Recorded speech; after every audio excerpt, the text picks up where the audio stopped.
Baltimore police have had to answer a lot of tough questions about their body-worn camera videos. Officers appear to be planting evidence. That's what it looked like. The state's attorney dropped hundreds of cases as a result, and all of this from a program green-lighted to improve the relationship between the public and police.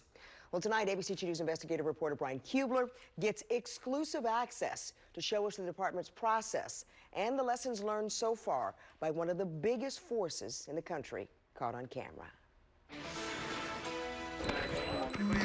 Yeah. I just turned on. It's an eye that doesn't blink. Not when police use force.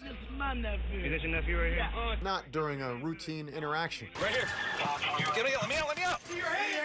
31 shots fired, shots fired. For 15 months now, body-worn cameras have been recording an increasing amount of officers' every move, becoming as necessary in today's law enforcement as the gun on an officer's hip or the badge on their chest.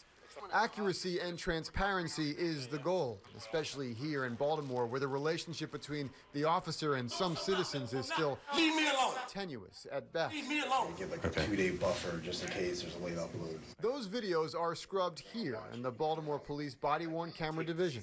ABC 2 News is the first news organization to see this unit, an area tucked away on one of the upper floors of Baltimore Police Headquarters. It's an unassuming, quiet room where a desk fan drowns out keystrokes and the muffled sounds of the previous day's arrests bleeding out from headphones. Officers, civilian employees, and even interns look at hours and hours of video here. The purpose of this process is not entirely 100% to review the video and scrutinize it.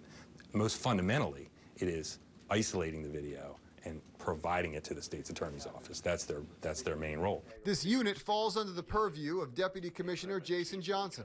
The department is approaching 1 million hours of recorded video, but mostly only arrests or requests from the state's attorney's office are scrubbed under the direction of 2 sergeants. When I push play, these ones will start at 6 seconds, and that's when they all sync.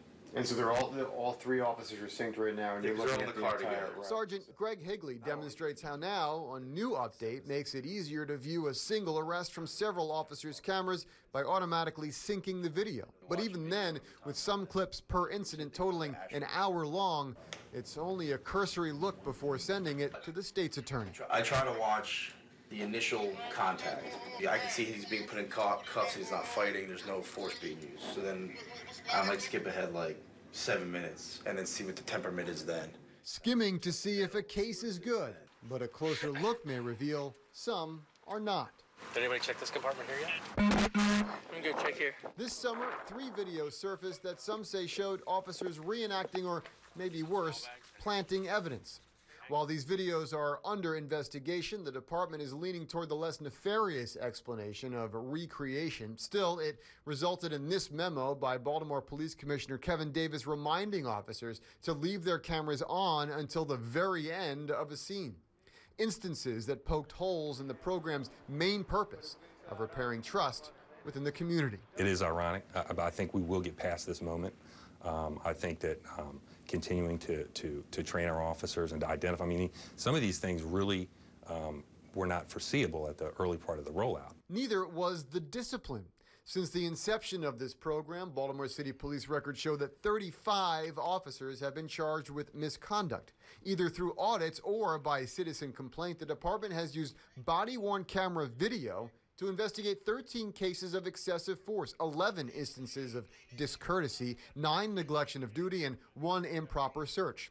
As a result of those cases and that video, 1 officer has been fired, 10 suspended, and nearly 100 more docked time off or reprimanded. The very most common, especially in the early part of the program, was officers simply not activating the camera when the policy requires the camera to be activated. We've seen dramatic improvements as far as that goes. You're not supposed to. But as evidenced this summer, the full force rollout continues to hit even bigger bumps. While the cameras don't blink, humans do, forcing one of the largest body-worn camera programs in the country to shift, adjust. You are being audio and videotaped. Do you understand? Yeah! Okay. In both policy You. and practice. In Baltimore, Brian Kubler, ABC 2 News. Now, the body-worn camera unit of BPD says it has sent more than 18,000 electronic case files to the state's attorney's office. That number will only continue to grow as another 1,000 cameras come online by January.